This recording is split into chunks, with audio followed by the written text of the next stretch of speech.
Good morning, students. Welcome to the today's Ayurveda application and the platform also. आज हम लोग रचना शारीर का जो थर्ड सेशन है, शारीर उपक्रम का, वो देखने वाले हैं। मृत शोधन पद्धति के बारे में हम लोग थोड़ा सा जानने वाले हैं। I am going to share the screen.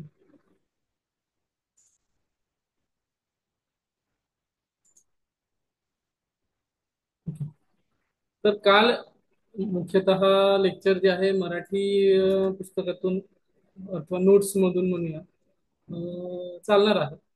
तर आणि त्याचं भाषांतर मी हिंदी आणि इंग्लिश अशा स्वरूपाचं करणार आहे. तर आपण प्रत्यंगे बघितली काल. आज आपण बघूया प्राचीन मृत शोधन पद्धती. काय बघायचं आपल्याला? प्राचीन मृत शोधन पद्धती. ठीक आहे. शरीर रचनेचे ज्ञान प्रत्यक्ष डोळ्यांनी करून घेणे फार आवश्यक आहे. आपल्या आयुर्वेदामध्ये प्रामुख्याने जे प्रमाण सांगितले, प्रत्यक्ष प्रमाण, अनुमान प्रमाण, युक्ती प्रमाण, त्यातलं प्रत्यक्ष डोळ्यांनी बघणं म्हणजे डायरेक्ट इव्हिडन्स बेस्ड सायन्स ज्याला आपण म्हणतो, ते आपण आता बघणार आहोत. ग्रंथात अभ्यासलेल्या विषय प्रत्यक्ष पडताळून पाहिलं तर तो स्पष्ट करतो. कारण वैद्याला प्रत्यक्ष रुग्णाच्या शरीराचे परीक्षण करूनच त्या जिवंत शरीरावर चिकित्सा करावयाची असते. म्हणून शरीराचे प्रत्यक्ष ज्ञान स्वतःच्या डोळ्यांनी करून घेतला तर आत्मविश्वास वाढून वैद्य रुग्णांवर योग्य चिकित्सा करू शकतो. अ, मतलब ऐसा है कि प्रत्यक्ष प्रमाण जो आयुर्वेद में आपको बताया गया है, वो आप एनाटॉमी का जो सब्जेक्ट है, रचना शारीर का जो सब्जेक्ट है, इसमें आप देखते हो डिसेक्शन में। वो तो डिसेक्शन का ही हम लोग थोड़ा सा उसका हिस्ट्री पढ़ने वाले हैं या आज देखने वाले हैं। तो उसका वर्णन आपको कहाँ मिलता है, इसका ग्रंथाधार कहाँ मिलता है? तो सुश्रुत संहिता के शारीर स्थान में मिलेगा, 5वें अध्याय में। ठीक है। स्टार्टिंग ऐसी है, तस्मादम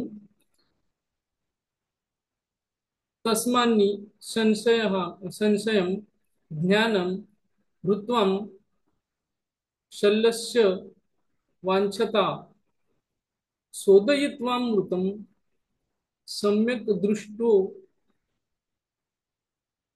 अंग विनिश्चय। दूसरा उसका और एक श्लोक है, वो भी इंपॉर्टेंट है। प्रत्यक्षतो प्रत्यक्षतो ही यद दृष्टम। ये आप पहला जो है वो करने से अच्छा है आप सेकंड वाला श्लोक जो है वो इम्पोर्टेंट है, उसको आप याद करें तो अच्छा है। What is the importance of मृत शोधन, प्राचीन मृत शोधन पद्धति के लिए? तो प्रत्यक्ष तो ही यद दृष्टम शास्त्रम दृष्टम च यद भवेत् समासतः तद उभयम भूयो ज्ञानम विवर्धनम। ठीक है। बाकी तीसरा भी है, मगर मैं कोशिश करता हूँ कि आपको ये रेफरेंस याद रहे। उसके बाद ये पता रहे सुश्रुत शारीरस्थान का पांचवा अध्याय का छठा 60वां श्लोक, 60वां श्लोक। उसके बाद शरीरे चैव शास्त्रे च दृष्टार्थः शात विशारदः दृष्ट श्रुताभ्याम सदेहम अव्यापोहय आचरेत क्रिया। ठीक है। तो इसके बारे में ये जो श्लोक है वो आपको अगर अच्छा स्कोर करना है तो सारे ही आपको इम्पोर्टेंट है, अदरवाइज आप इतना भी श्लोक लिख सकते हैं। तो अभी जो आगे आएगा वो आपको पूरा लर्न करना है, वो ये श्लोक है।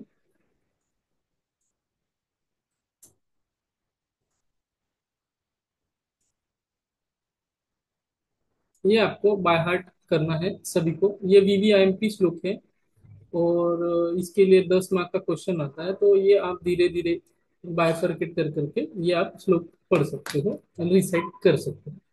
संशोधन प्रत्यक्ष ज्ञानम प्रत्यक्ष ज्ञाने शरीराचे विच्छेदन करूनच प्राप्त करावे लागते. त्याकरिता सुश्रुत संहितेत पुढील प्रमाणे वर्णन केलेले आहे. विच्छेदनास घ्यावयाचे कसे असावे.